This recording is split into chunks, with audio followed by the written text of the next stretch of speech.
Hello, my name is Julia. Today we are going to experiment with static electricity. This experiment is from Lesson 9 of the Energy Science Unit from The Good and the Beautiful.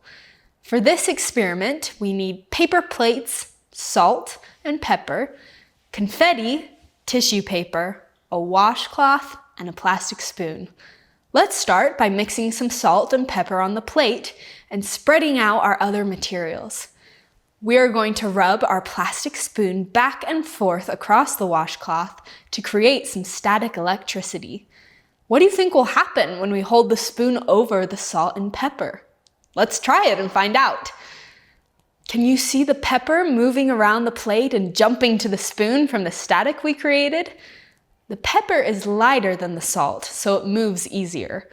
The salt and pepper are both positively charged, but the spoon becomes negatively charged after rubbing it. Let's try rubbing our spoon again, but this time we will rub it harder, faster, and longer. Now let's see if it changes how the salt and pepper move. Do you see the difference? Now let's see how static electricity affects some of our other materials. I'll recharge the spoon by rubbing it on the washcloth. Now let's try it with the confetti and tissue paper.